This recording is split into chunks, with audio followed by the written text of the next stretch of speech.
ఇప్పుడు ప్రపంచ వ్యాప్తంగా భారతీయులు ప్రతి పండుగను మలబార్తో జరుపుకుంటారు. ఎందుకంటే మలబార్ అందిస్తుంది అద్భుతమైన అవకాశాన్ని. ఇది మీ పండుగలను మరింత ప్రత్యేకంగా చేస్తుంది. కాబట్టి ఇప్పుడు ఎక్కువ సేవింగ్, ఎక్కువ సంతోషాలు, ఎక్కువ సంబరాలు. ప్రతి పండుగకు మలబార్ గోల్డ్ అండ్ డైమండ్స్. తుఫాన్ తీరం దాటిన తర్వాత దాని ప్రభావం ఆంధ్రప్రదేశ్ రాష్ట్రంలో ఏ జిల్లాలపైన ఉంది, ప్రస్తుతం ఎలా కొనసాగుతుందో మనతో వెదర్ ఆఫీసర్ నాగభూషణ్ గారు ఉన్నారు. ఏం సార్ అసలు ఏ జిల్లాల మీద ఇప్పుడు ప్రభావం ఉండే అవకాశం ఉంది, ఈదురుగాలి పరిస్థితి ఏంటి? ప్రస్తుతానికి నిన్న తీవ్ర తుఫాను మచిలీపట్నం కళింగపట్నం మధ్యలో కాకినాడ దక్షిణాన నర్సాపూర్కి అతి చెరువులో రాత్రి 11:30 మధ్యలో తీరాన్ని దాటినది. ఇది వాయు దిశలో ప్రయాణిస్తూ మరింత బలహీనపడి తుఫానుగా నర్సాపూర్కి 20 కిలోమీటర్ల పశ్చిమ నైరుతి దిశ వద్ద ఏర్పడినది. ఇది ఉత్తర వాయు దిశగా ప్రయాణిస్తూ మరింత బలహీనపడి ఆంధ్రప్రదేశ్ మరియు దానికి ఆనుకొని ఉన్న తెలంగాణ ప్రాంతంలో తీవ్ర వాయుగుండంగా ఏర్పడినది. ఇది మరింత బలహీనపడి రాగల 6 గంటల్లో వాయుగుండంగా ఏర్పడే అవకాశం ఉన్నది. దీని యొక్క ప్రభావం వల్ల ప్రస్తుతం తీవ్ర వాయుగుండ ప్రభావం వల్ల రాగల 24 గంటల్లో వీటి యొక్క ప్రభావం మన యొక్క కోస్తా ఆంధ్ర జిల్లాలైనటువంటి దక్షిణ కోస్తా జిల్లాలైనటువంటి ఎన్టీఆర్, పల్నాడు, ప్రకాశం జిల్లాల్లో 1-2 చోట్ల భారీ నుంచి అతి భారీ వర్షాలు కురిసే అవకాశం ఎక్కువ ఉన్నది. మరియు రాయలసీమ ప్రాంతం అయినటువంటి నంద్యాల జిల్లాల్లో 1-2 చోట్ల భారీ వర్షాలు కురిసే అవకాశం ఉన్నది. అందుకోసమే ఈ యొక్క జిల్లాలు ఆరెంజ్ అలర్ట్ జారీ చేయడం జరిగినది. ఈ ప్రాంతాల్లో ఫ్లాష్ ఫ్లడ్ పడే అవకాశం ఎక్కువగా ఉన్నది.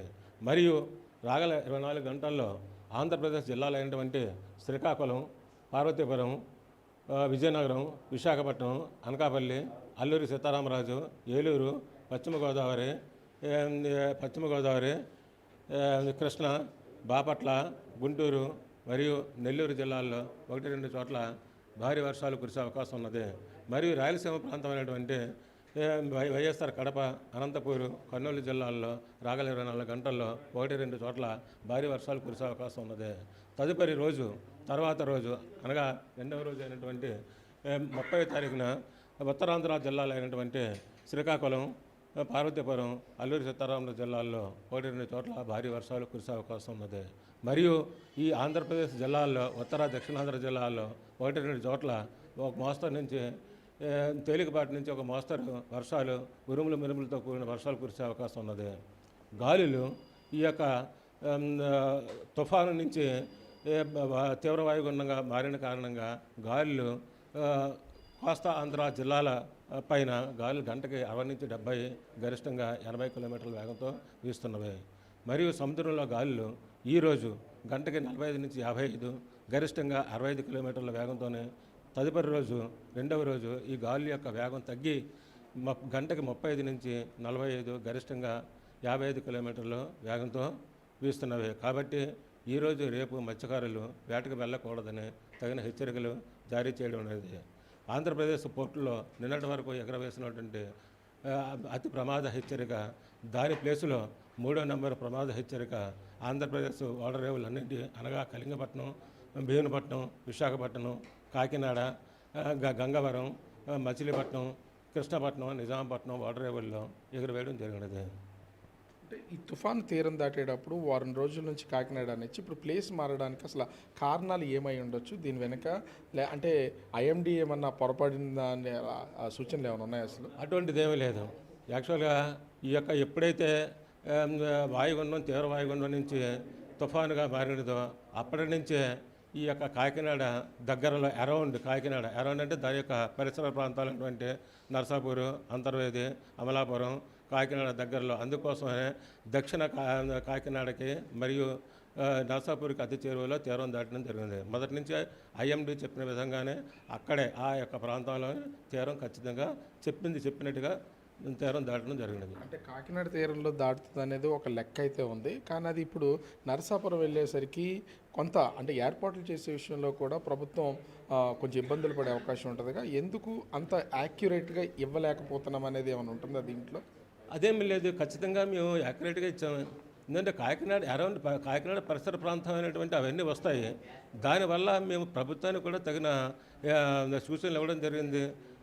దాని సూచనల ప్రకారంగా ప్రభుత్వం అంతా కూడా ఆయా ప్రాంతాల్లో అప్రమత్తమై ఉన్నారు. మేము చెప్పినట్టుగా కాకినాడకి అరౌండ్ కాకినాడ క్రాసింగ్ అవుతుంది అని చెప్పాము. చెప్పినట్టుగా ఆ యొక్క పరిసర ప్రాంతాలైనటువంటి నరసాపురం దగ్గరలో అనగా కాకినాడ దక్షిణాన తీరం ఖచ్చితంగా దాటింది. ఒకటి తుఫాను తీరం దాటేటప్పుడు మనం ఒక ప్లేస్ ఇస్తే అది ఎన్ని కిలోమీటర్ల సరౌండింగ్లో ఇది తీరం దాటడానికి అవకాశం ఉంది? ఒకవేళ తీరం దాటినా దాని ప్రభావం ఎన్ని కిలోమీటర్ల సరౌండింగ్కి వచ్చి పడే అవకాశం ఉంటుంది?